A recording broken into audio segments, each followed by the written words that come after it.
What is up, fellas? Hopefully all is well with y'all. Going to get a couple more Madden stuff underway. I was kind of editing videos and whatnot. Should have those out shortly in the next day or so, setting up for the next week as well. But taking a look at the South Harmon team. For the previous video, it's been a rough experience. I mean, we knew it was going to be difficult from the get-go. But this team is just... I mean, it's funny that just we know that they're not talented, but also what's just a pain is that this team is just not athletic. I think the fastest guy on this team is our cornerback, and he's an 80, which means that he's already most likely in the bottom 5%. I was going to say 10%, but bottom 5% speed-wise. So if there's anything that we can do to try to steal one or two of these guys in recruiting, again, just we got to pinpoint. So especially for recruiting in these games, PlayStation 2, Xbox, that old gen of consoles, when trying to recruit, if sometimes you're seeing a guy that he's just not really caring for your school all that much, just cut ties. Don't waste the time. Be like, oh, let me try to balance the scales over here. That could work, but in this case, this team is so bad. We need anybody that we recruit, whether it's a 2-star, 3-star, is going to be a starter for this team. And not only that, they're going to make this team better.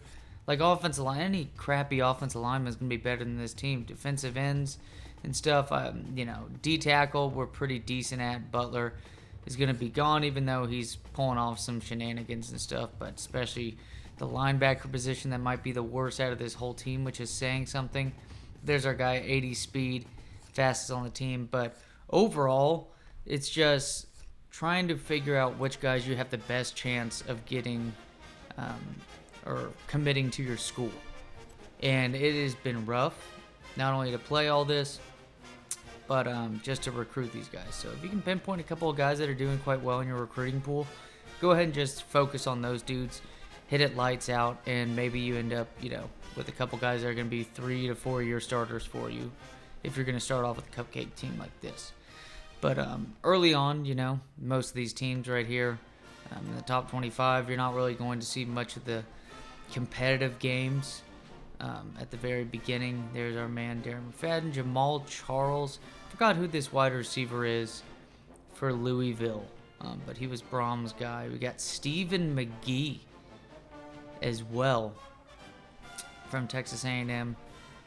He's got 16 touchdowns already. Nice win right there. 24-point win. I believe that was at Miami too. Definitely didn't happen in real life. That team got smoked by Miami. But let's take a look at the conference standings. Again, like I said, it's not pretty. Hawaii's already in the top 25. Boise State's undefeated as well in the top 25. I'm pretty sure, 16th. I believe we saw Hawaii as number 23 with Colt Brennan and crew and Devon Bess. But there you go. Points allowed. I mean, it's almost 80 more points than anybody else in just the WAC alone, which, geez, I mean, if you're going to be the worst defense in the WAC, you might have the worst defense in the country. Donnie Young, again, one benefit of having these guys with just a terrible team in general. You're not really losing much opportunity cost when you have one guy who starts on this team because he's like 44 overall, so you can just fill him in with your 40 overall guy. But speaking of dudes that probably have the highest opportunity cost on that team is Westerman. And nice play right there. It's just, I'm very limited on who to go to in this offense. Wilson's a nice trusty guy as well, but Westerman, hands down, no pun intended, is the best guy. But we're going to set up, I think it's the second field goal of the season for us. User field goal, and bam, right through the upright. So we actually have our first lead of the season, if I'm correct. I know this is the FCS, but this FCS team is scaring me too because I'm thinking in my head, is like, man, am I favored in this game or what? And then you get plays like this. Nice little run on the outside. And their quarterback just pulls that off when he's probably like a speed in the high 50s, low 60s. that's what we're going to get because, let's be honest, our whole linebacking crew, even that guy, just right there, he's wide open. When we should have done something, I mean, I know in hindsight, we got the fumble and whatnot, and then from there, it's nice little play for the defense. Nothing happening, though, for the offense on the nice sequence. Jesus. So fullback number 2, as you can tell, his speed can't be any more than the 70s right there, as Paulie's going to start trying to chase him down. He might have a speed in the 60s. But fullback number 2 is going to take it for the to the house for this FCS Division II team. And this defense looks like a Division II team. It's pretty bad.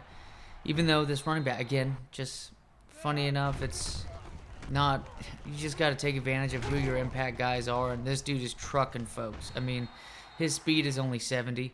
He's slower than pretty much most of these linebackers in this game. What a run right here to the outside. Just barely, I don't even know if he was touched. But a nice run right there by homeboy Mr. Wallace. And that's going to be another lead for this team. But anywho, though, we got the highlight going through 10-7. Wallace and company. Just the quarterbacks are bad. Halfback direct seems to be the only thing that's working right here. And then we have ourselves another nice little touchdown run. So this is the first team of the season that I felt comfortable with running an entire offense with or against, to where even a guy of his speed, if he's out in the open, he has enough momentum going. You know how this game works. Very hard to chase guys down. Doesn't matter if you have a cornerback with 99 speed. Very hard to chase guys down at that point. Beautiful pass by quarterback. More like a user pass, but we know how that goes. 17-7, and then a nice little setup. Get the feet set up. Who cares if he gets killed, as he does on this play, funny enough. Roughing the passer. That's going to get accepted anyways for an even easier extra point. And it's 24-7. And then this guy pulls a Houdini for the interception. So up by 17 now. Don't know how he gets a penalty, but we cut it out right away. So that's at least nice. But again, just finally feels good to have a game like this. Oh, nice pass to the outside. Is it Wilson? Yes, it is. Wilson, he's been the trusted guy. I think he's the best, second best wide receiver on the team. Westerman's obviously number 1. Second best wide receiver on this team is Wilson. He seems to be the touchdown target on this team. Westerman's the guy, you know, what's a nice little comparison? Westerman's the Julio Jones of this offense. He'll have over 100 yards catching, potentially 1,500, 1,600 yards in the season, because we're going to be passing the ball quite a bit. Going to do a lot of dirty work, you know, in between the hashes. But he's going to stay outside of that end zone, and it's going to be Wilson racking those up. But you know what? He's getting the job done as much as possible. We're trying to keep Bartleby Jones alive. Oh, nice pass to Wilson. What a catch. Again, nice play. 2 touchdown passes. I believe that's 2. I think Westerman may have had the curl route. So it just takes some dirty work route for us to be able to just get it to Westerman in the end zone.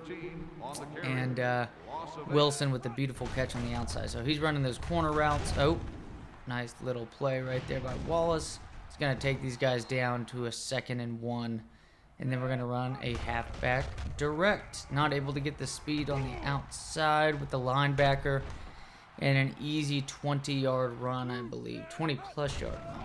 But setting up the play action. Westerman right there beats his man down. Beautiful pass. Nice catch. 10 receptions. There you go. The dirty work is paying off in this game at least. You're going to see it more in the game against Louisiana Tech. Next time around in this little series with South Harmon. Nice little run on the outside right there by Wallace. Again, just not fast enough to continue on, but he's fast enough to still get potentially a 30-yard run. But 45-7, our defense was able to control these guys. And this is where he's just brute strength.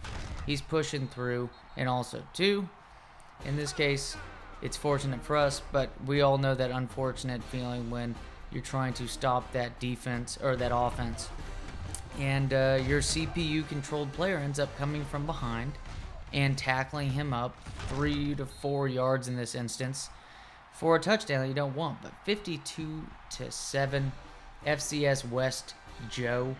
I don't know if they call every one of these teams Joe, but Joe had nothing to do with this game at all. Pretty checked out Joe was, 52-7. I thought things were going to be potentially shaky at the beginning.